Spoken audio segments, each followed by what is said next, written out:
네, 반갑습니다. DSA 컨설팅 대표 김대영 원장입니다. 이번 영상은 이제 앞 시간에 이제 제가 취업 면접에서 인성 파트, 이제 면접에서 이게 사실은 이게 전통적으로 분류하던 방식이었어요. 그러니까 어떤 채용 면접에 있어서 인성 파트와 직무 능력 파트 이렇게 크게 두 부류고, 사실은 NCS 표준화 작업이 이루어지고 나서는 국가 주도하에 면접의 형태는 크게 네 가지로만 나뉩니다. 네 가지가 어떤 형태냐면 경험 면접, 상황, PT, 토론, 이러한 네 가지 형태만 있다고 정리를 했어요. 근데 이제 인성 파트는 사실은 엄밀하게 얘기하면 여기에 들어가죠. 여기에.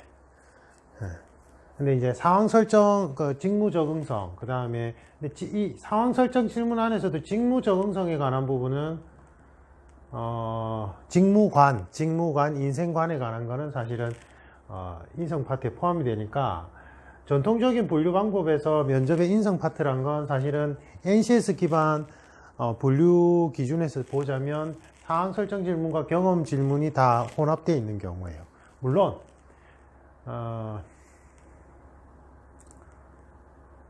요 형태 행동 양식 관찰이 있어요. 행동 양식 관찰.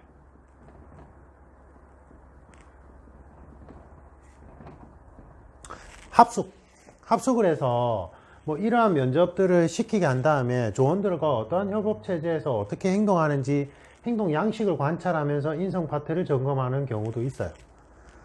그래서 이제 제가 전통적인 분류 방법에 의해서 인성 파트만 따로 빼서 강의를 해요. 공공기관 채용도 그렇고.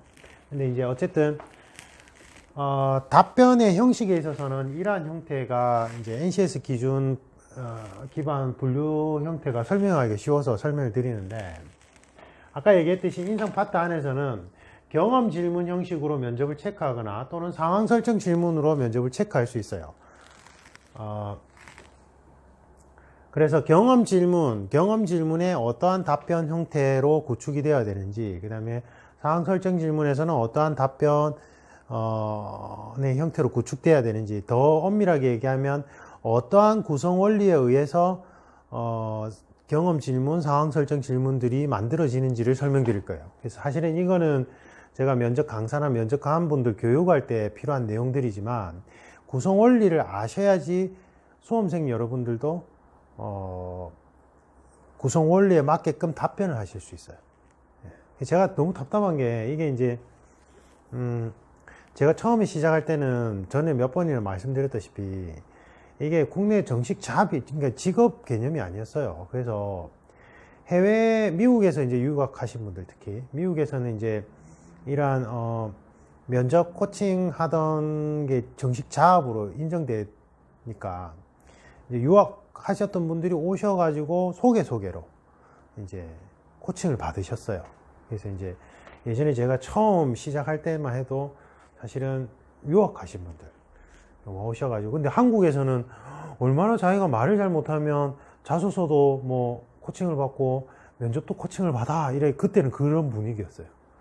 그러니까 그때 웅변 학원들이 이제 스피치 학원으로 이제 변신하면서, 물론 스피치 학원이 이제 언론고시 준비하시는 분들이 이제 또 준비하는 것도 있고 뭐 다르긴 한데, 이게 너무 화술 부분만 강조됐어요. 심층 면접의 답변이 말하기 시험인 것처럼 강조가 되다 보니까 심층 면접의 구성 원리상 답변에서 드러나야 되는 부분이 안 드러나는 경우가 많아요.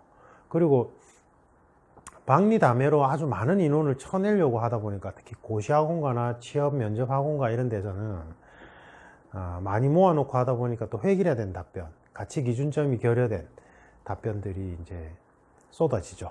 그게 문제긴 합니다. 그래서 이게 내용이 좀 추상적이고 어려울 수는 있는데, 요거를 이제 좀 빠르게 캐치하는 분들은 그럼 난 답변을 이렇게 구축해야 되겠어 하고 잘 따라하세요. 근데 이제 대다수의 분들은 하고는 자기가 답변 적을 때는 이 구성 원리에 맞게끔 답변을 못 적는 경우가 거의 대다수예요. 그래서 이제는 이제 이런 내용은 제가 오픈해서 잘 많이 설명드렸기 때문에 이제 면접 강사분들도 사실은 이제 유료 온라인 강의 수강으로 들어오고 그렇거든요. 공무원 경찰 쪽은 시즌이 아닐 때 들어온 사람 다 면접 강사라고 봐야 돼요. 학원 관계잖아. 학원 관계는 아니겠죠. 그런데 이제 그래서 어느 정도 오픈이 돼서 이렇게 설명하는 분들도 있겠지만, 중요한 거는 사실은 이런 구성 원리에 맞게끔 답변을 보고 코칭할 수 있는 능력이 있는가, 이게 중요해요. 그래서 제가 절대 수험생분들끼리 스터디를 하지 말라고요. 면접 스터디요. 그러니까 여러분들 비전문가들끼리 답변의 내용을 피드백 해준다는 것 자체가 말이 안 돼요. 사실은 이건 되게 전문 분야고, 어떻게 보면 종합학문 분야라고 생각해요. 저는 이쪽 분야가. 그래서 일단 제가 구성 원리를 설명드리겠습니다.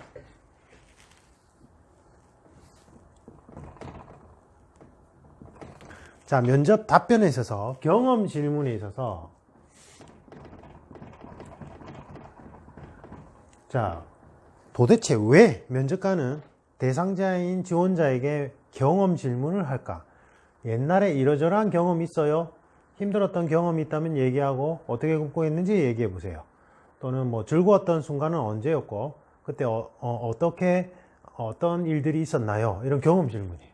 취미생활 뭐예요? 어떻게 자라왔어요? 성장 배경 물어보는 질문도 있죠. 다 경험 질문이에요. 경험 질문을 통해서 체크하고자 하는 거는 뭐냐면, 자, 기본적으로 심리학 이론이 바탕이 되어 있는데, 어떤 사람의 행동 패턴은 어떤 사건에서, 자, A라는 사건이라고 봅시다. A라는 사건이 입사 후고, 이건 입사 전이겠죠. 입사 전에 이 사람이 어떤 사건이란 건 갈등이 있는 거죠. 이 사람이 갈등을 어떻게 바라봤고, 그 갈등 해결을 위해서 무엇을 행동했는지, 어떻게 바라봤고, 관점과 어떻게 행동했는지. 행동이란 건 감정이 원천이 돼요. 우리는 어떤 감정을 원동력으로 행위를 한단 말이에요. 그래서 이 갈등을 어떠한 관점으로 바라보고 무엇을 어떻게 느꼈는지, how, what이죠. 계속 why가 안 들어가요. 여기서는 why가 절대 들어가면 안 돼요. 그래서 어떤 관점으로 바라봤고 무엇을 어떻게 느꼈는지 를 알 수 있다면, 이 사람이 이러한 사건을 해결할 때 이 사람만의 행동 패턴을 알 수 있다고 생각을 해요. 왜 이게 중요하냐면, 입사 전에 A와 유사한 속성을 지닌 A- 사건이 입사 후에 이제 이 회사에서 사건이 유사한 속성을 가지고 있는 거예요, 지금. 요게 핵심이에요. 입사 전에 A라는 사건과 입사 후에 A-라는 사건이 유사 속성이 있어요, 지금. 쉽게 얘기하면, 살아오면서 가장 힘들었을 때가 언제예요? 회사 생활하면서 힘든 상황 또 닥칠 수 있죠.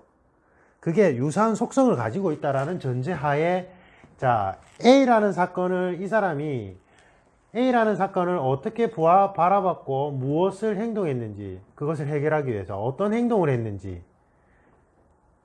어떤 감정을 느꼈고 그 감정을 어떻게 승화시켜서 어떻게 행동했는지, 이걸 알 수 있다면 이 사람의 행동 패턴을 추출할 수 있고, 사람은 유사한 사건이 이후에도 유사한 사건에도 이러한 비슷한 행동 패턴을 보일 거라는 거예요.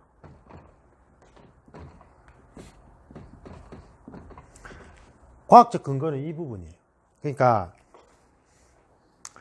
인간의 역사는 반복된다는 말이 있잖아요. 그러니까 우리가 역사를 배우는 이유는 역사에서 일어났던 인간의 어떤 관계론에 있어서 일어났던 유사한 사건들을 분석해 보면 또 그 사건에서 비슷하게 행동 양식을 보이더라, 인간들이. 같은 맥락이에요. 자, 제가 가볍게 Y는 절대 안 된다고 했죠. 왜냐하면 과거 사건에 대해서 이 사람이 어떤 감정을 어떻게 느꼈는지가 중요한데, Y라는 요소가 들어가면 기억을 왜곡시켜요. 추억은 미화된다 이러잖아요. 그래서 제가 왜 그랬냐면요, 왜 그런 감정을 느꼈냐면요, 이런 식으로 자꾸 유도해 가볼 경우에는 기억을 왜곡시켜서 자기 합리화를 해요. 그래서 저희가 면접관이나 면접 강사들한테 교육을 할 때 면접관 보고 뭐라고 하냐면 경험 질문을 던져놓고 왜 그랬어요? 왜 그런 행동을 했어요? 라는 질문을 하지 말라고 해요. 어떤 감정을 느꼈어요? 그걸 해결하기 위해서 무슨 행동을 했나요? 이걸 하라고 해요. 그래야지만 이 사람의 행동 패턴을 객관적으로 유추가 가능하기 때문에 그래요. 그래서 면접관이 사실 면접관 교육을 받고 들어가야 되는데 안 받고 들어가는 게 좀 아쉽긴 해요. 아쉽긴 한데 어쨌든 경험 질문은 이러한 과학적 원리를 바탕으로 만들어지는 거고, 그래서 답변을 구축하실 때 갈등 인식 계기점이 들어가야 되고, 그 갈등을 내가 어떠한 관점으로 바라봤는지 들어가야 되고, 그 갈등을 해결하는 일련의 과정에서 나는 어떠한 감정을 느꼈고 어떠한 행위를 했는지를 적어야 돼요. 사실관계가 중요한 게 전혀 아니에요. 사실관계가. 예를 들면 대학 동아리 때 분실 사고가 일어났는데 잘생긴 회장, 그 다음에 찌질한 예비역 부회장이 용의선상에 올랐어요. 근데 대다수가 회장은 생각도 안 하고 좀 이렇게 비호감인 부회장을 대번에 의심해요, 사람들이. 근데 나는 객관적으로 상황을 분석해 보니 회장인 것 같아요. 근데 나만 예스라고 하고 있잖아요. 다른 사람들 다 다른 사람들 다 예스를 할 때 나만 노 하는 상황이에요. 맞죠? 그러니까 사실관계는 안 중요해요. 대학 몇 학년 때 동아리 무슨 동아리, 그 다음에 근데 이제 필수적으로 들어가야 되는 거는 이 사건에서 본질은 선입견에 대한 사람들의 맹목적인 인식, 나는 거기에 대해서 좀 객관화해서 냉철하게 이성을 지키고 사건 해결할 때 이게 주안점이니까, 사실은 이제 거기서 중요하게 들어가야 되는 사실관계 정보는 잘생긴 회장, 그 다음에 비호감 부회장, 그러니까 잘생긴 비호감이라는 정보는 넣어줘야죠. 이건 필수 정보니까. 그러니까 필수 정보를 제외하고 사실관계는 다 최대한 줄여야 돼요.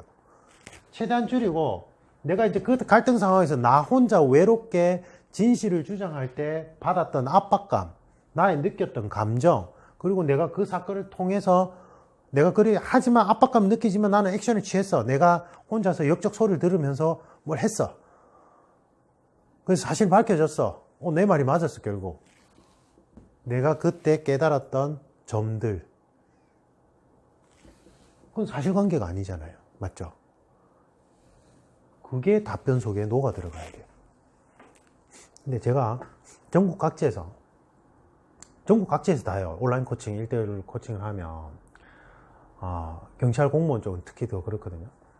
제가 이제는 각 시도별 소위 말해서 면접을 담당하는 스피치 학원이나, 그 다음에 그런 곳들, 저희는 학원이 아닙니다. 오해하시는 분인데, 저는 DSA 컨설팅이고, 저는 교육 프로그램 개발자라서 이제 제가 개발한 교육 프로그램 중에 면접 코칭 프로그램이 있는 거예요. 그러니까 아까 정확하게 얘기한 면접관이나 면접 강사 양성 프로그램인데, 이걸 그때 제가 한 5, 6년 전에 공무원 경찰 쪽 고시학원과에 이제 강의를 개설한 적이 있어요. 수강생 대상으로 프로그램 변형해서. 학원이 아닙니다, 저희는. 일단 그건 아셔야 되고, 그 다음에 그래서 이제 소위 말해서 그 면접을 담당한 학원들 있죠.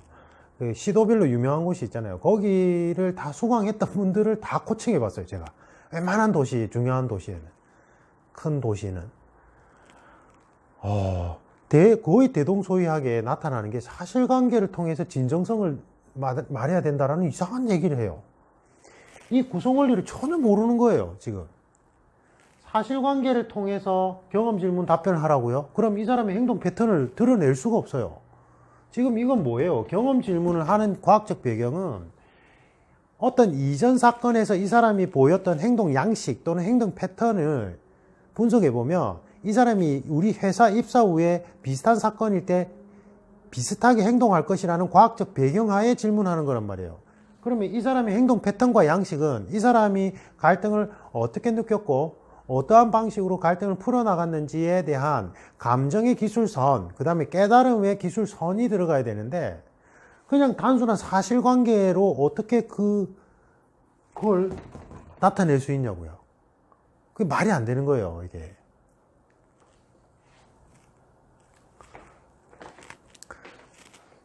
간략하게만 설명드리고, 다음에 이제 이 핵심 예제 통해서 이 구체적인 질문마다 가이딩 드릴 때 좀 더 자세히 설명드리겠습니다. 요거. 그 다음에 이제, 자, 경험 질문을 통해서 면접을 끝내면 제일 좋은데, 회사마다, 특이한 근무 경험이 있을 수 있죠. 그래서 회사에 입직하고 나서의 이 사건이 사실은 B라는 사건이고요. 이거는 보통 이 회사에서 근무하지 않은 이상은 잘 경험하지 못하는 거예요. 그럴 때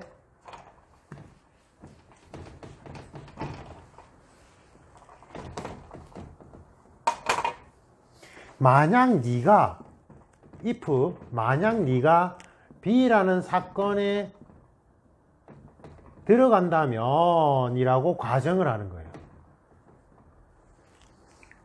그래서 사실은 직장 경험이 많거나 사회 경험이 많은 사람들은 면접에 유리해요. 왜냐하면 이 만약에 B라는 사건이라는 질문에 대해서 나는 이전에 사실은 유사 경험이 있다면 경험 질문 답변하듯이 답변하면 제일 합리적이고 근거가 있죠. 설득력이 있다고요. 맞죠? 그래서 제가 전직, 그러니까 면접에서 신입 공채와 경력직 특채인 전직은 좀 다른 개념이에요. 그거는 이제 제가 코칭할 때 자세히 좀 설명드리는데 영상으로 설명드리기엔 좀 한계가 있고요. 이제 지금 이게 다 신입 공채 기준으로 말씀드리는 겁니다. 그래서 보통은 일반론적으로 이러한 사건을 회사에 입사하기 전에는 잘 몰라요. 모르기 때문에 그걸 상황 설정 질문으로 질문을 던져주는 거예요. 맞죠? 그러면 여기서는 행동 패턴을 검증할 수는 없어요. 왜냐하면 이 사건을 실제로 해본 게 아니고 가정하에 네가 만약 합격하고 나서 예를 들면 경찰이라고 치면 긴급 출동 상황인데 집에 애는 아파. 어떡할 거야? 라는 상황 설정 질문인 거예요. 네가 만약 우리 회사에 들어왔는데 선배가 고의적으로 배임 행위를 한 걸 너는 목격했는데 너한테 뒤집어 씌웠어. 너 어떡할 거야? 이거는 회사 안 들어가고는 경험할 수는 없잖아요. 그러니까 만약 그렇다면 이 사건에 대해서는 행동 패턴은 드러날 수 없죠. 당연히. 일어나지도 않은 사건에 대해서 내가 어떤 감정을 어떻게 느낄 거예요. 맞죠? 그래서 여기서 검증하고자 하는 거는 만약 이러이러한 상황이라면 했을 때 A 상황, B 상황, C 상황, D 상황. 아니, 이거로 이제 헷갈리니까 다시 얘기할게요.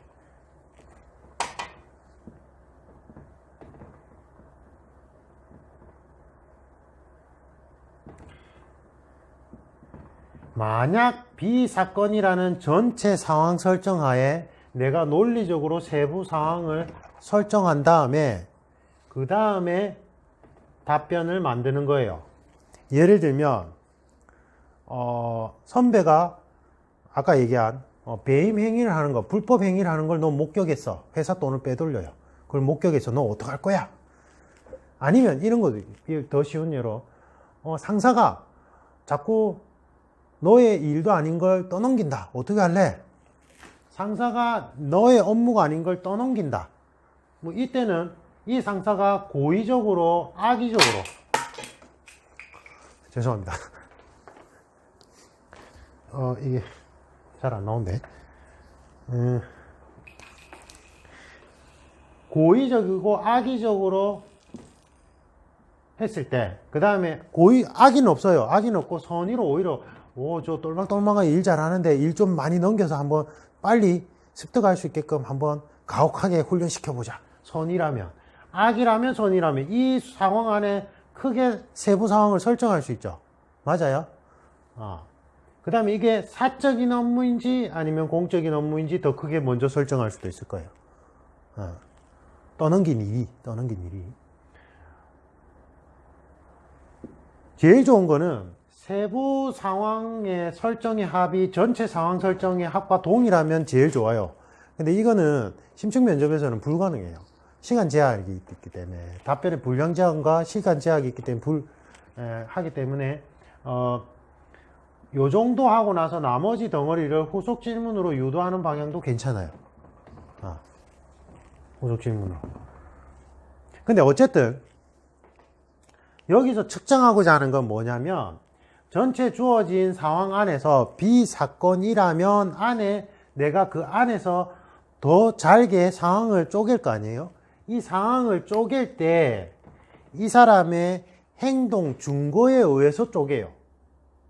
그러니까 이 상황일 때 내가 이 전체 상황 안에서 예를 들면 상사가 일을 떠넘겨요. 근데 이게 나를 골탕 먹이려고 아니면 나를 진짜 좋은 의도로 훈련시키려고 이렇게 두 덩어리로 나눴다 치면 이 두 덩어리로 나눠서 나의 행동을 요렇게 할 거야 라고 정할 때 이 사람마다의 행동 중고점에 의해서 그 행동을 정해요.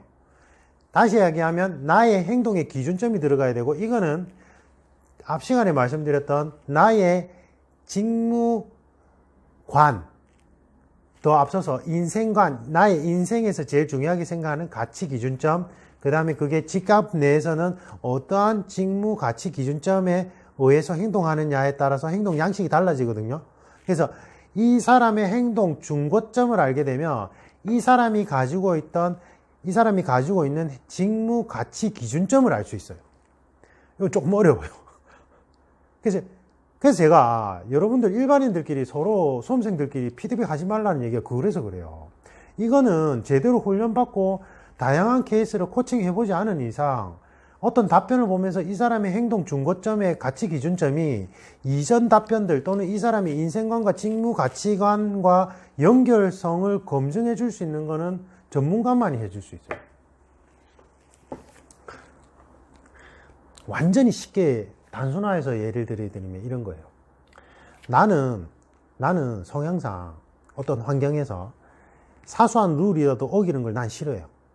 어떠한 룰이란 건 우리 사회에서 원활한 갈등 없이 마찰 없이 잘 지내기 위한 어떠한 규칙들이고, 나는 그러한 규칙은 아무리 사소한 거로 다 지켜야 된다는 생각을 가지고 있는데, 어디 획일화된 답변에서 이러이러한 상황에서는 융통성을 발휘해서 요렇게 하라라고 했을 때, 지금 언뜻 보기에는 이 사람의 원래 가치 기준점과 이 답변에서 유연성, 융통성을 강조하는 부분이 연결성이 이렇게 될 수 있죠. 맞죠? 이건 진짜 단순하게. 왜냐하면 사실은 그러한 행동 양식, 가치 기준점을 가지고 있더라도 특정한 사건에 의해서 내가 가치 변화가 일어났다면 특정한 사건과 관련된 곳에서는 연결성이 깨어질 수는 있어요.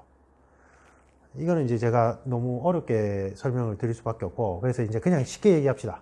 그래서 상황 설정 질문은 논리적으로 상황을 설정하는 거에 있는 게 아니에요. 지금 대다수가 그렇게 설명하고 있단 말이에요. 면접 강사분들이 큰 상황 안에서, 주어진 상황 안에서 세부 상황을 설정을 하고 그 상황에서 얼마나 논리적으로 답변하는 게 중요해요. 맞아요. 맞는데 그거는 1차원적인 거고, 더 중요한 거는 그러한 상황, 자기가 설정한 세부 상황에서 자기가 어떤 행동 양식을 정할 때는 본인만의 행동 중고점에 의해서 정하고, 이러한 것은 이 사람의 인생관과 직무 가치관과 유기적으로 연결될 때 그 답변이 진정성 있는 답변이고 외운 답변이 아니게 돼요.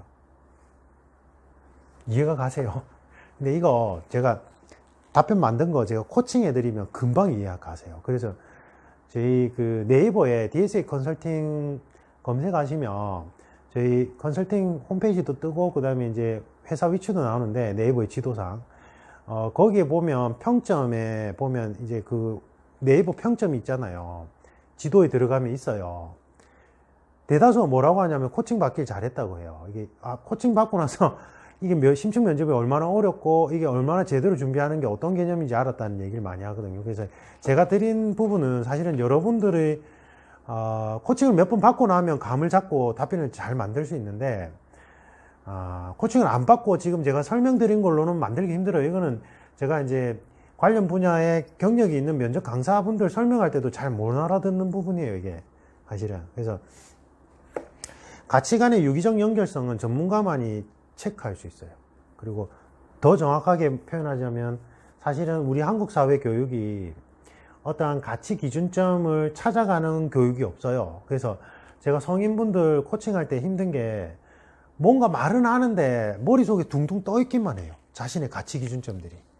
그래서 제가 그거를 자문자답 기법으로 제가 계속 질문을 통해서 본인이 스스로 가치 기준점을 명료화하는 걸 도와드리거든요.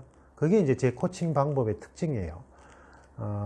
그래서 그렇게 하다 보면 자신의 가치관도 정립되고 그 가치관이 정립된 바탕하에서 이러한 상황 설정 질문을 행동 준거점이 드러나게 답변할 수 있어요. 그게 진짜 전문가예요. 네. 취업 면접은 제가 이제 계속 공기업 NCS 기반 면접 되고 나서 이쪽에 좀 집중한다고. 어차피 NCS 기반 면접이라는 게 기존의 중구난 방식으로 흩어져 있던 면접 체계를 전부 다 국가에서 표준화 작업을 한 거라서 제가 이제 저쪽 NCS 컨설턴트기도 해서 그게 실무상 어떻게 면접이 운영되는지 그리고 어떠한 오류 부분 보완점이 있는지를 연구 측면에서 공기업, 공무원, 경찰 쪽에 지금 계속 한 5년간 집중해서 취업 면접 준비생들은 잘 모르실 수 있는데 지금 1대1 제가 지금 큰 경찰이나 공무원 쪽 같으면 큰 고시학원가를 끼고 해야 되잖아요. 근데 안 하고 있단 말이에요. 그리고 제가 그냥 교육 프로그램 개발하는 제 개인 연구소 개념이에요. 이 컨설팅사가. 그런데 1대1 코칭 그 시즌이 되면 그 해당 뭐 경찰이면 경찰, 공무원이면 공무원 시즌이 되면 전국 각지에서 1대1 코칭을 다 받아요. 서울, 경기, 경기 북부, 강원도에서 1대1 코칭 받으러 기차 타고 내려와서 가시는 분도 있어요. 일산, 그 다음에 제가 도시명을 기억을 못하겠어요. 경기 남부의 여러 도시들인데 경기 북부도 있고 거기서 기차 타고 내려오셔서 1대1 코칭 받고 그거를 이제 몇 차례나 하시는 분도 계세요. 사실은 전화로 온라인 코칭은 당연히 다 하고 오프라인으로 1대1 코칭 가지러. 근데 그분들 가만히 보면 상당수가 그 지역의 유명 면접학원을 다녔거나 서울에 있는 분들은 특히 더 그렇겠죠.